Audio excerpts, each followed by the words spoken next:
to change it up a slight bit. This next gentleman coming to the mic is actually the host of a writing workshop held on Saturdays at the Secret Word Cafe. This gentleman is, I would say, one of the most knowledgeable poets in the scene. So, ladies and gentlemen, please give it up, Mr. Marcel Murphy.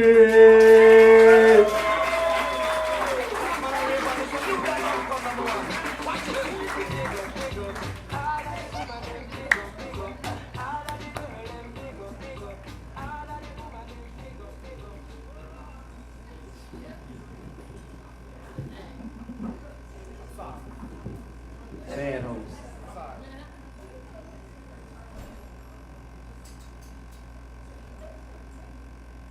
This one is written what today? Okay. Before the arrogance and adoration allows you to call yourself an artist, make sure you march to your own beat when you go in motion. With peace in your pen, you can still document war. Let no tool of industry, no critic with malice in their heart, no pundit of culture chart the bank in which your river flows. Pop culture will not be your apartheid. Exercising your options will only make your mind stronger. Do not rest on what works. Wage battles with the practical. Be the cure for mediocrity. Fight against the reasonable. Remember your humble beginnings. They persecuted your mentors. Don't be quicksand with their legacy.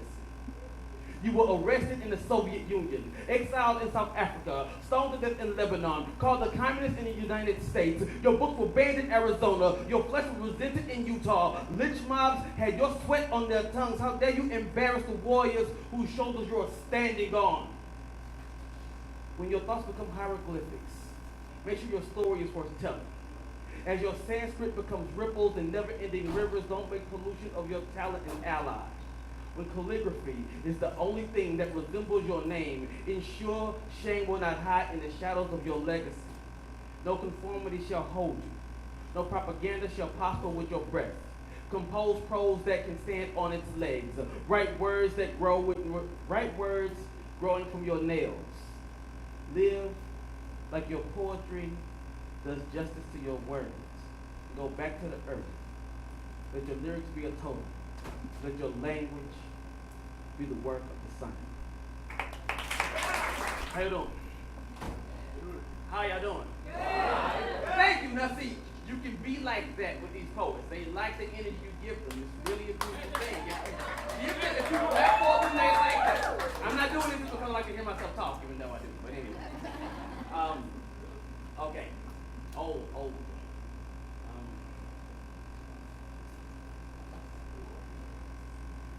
It's a damn shame that sorry-ass brothers are giving good men a bad name.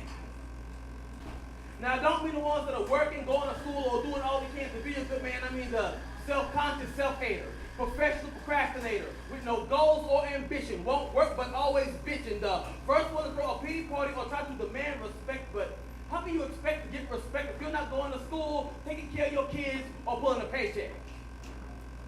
But it's not about what you have.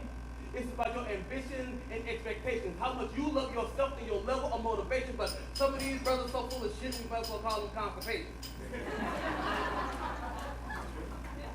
It's hard to respect somebody that's not trying. If you ask him if he's looking for a job, he gets an attitude or start lying. If you tell him about himself, he makes up excuses or starts whining. Doesn't understand what it means to be grinded, but be the first one to say he's grown. Y'all know him, right? Well, grown people have shit of their own and don't live off the state, their parents, or college loans. So quit living up your girlfriends. Quit living up your mamas. Quit living up your baby's mamas. Quit living up your baby's mamas.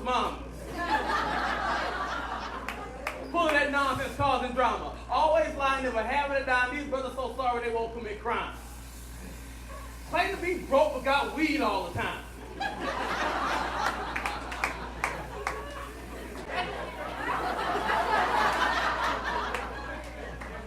Asking for rides with no gas money. Won't work for food but always hungry. Playing on people's sympathies, taking advantage of their friends. At the club at 9:30 because it's free before 10.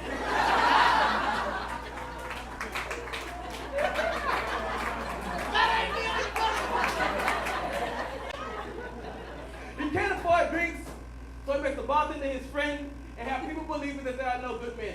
But there are plenty of good men that go to work, take care of their kids, and pay their bills. Even more with drive, ambition, and make the most of their skills. And it's not that they're hard to find. Just them sorry ones coming up to you all the time. First one in your face with a tide line, hoping to use you and play with your mind, so while you out working, he can lay on his behind.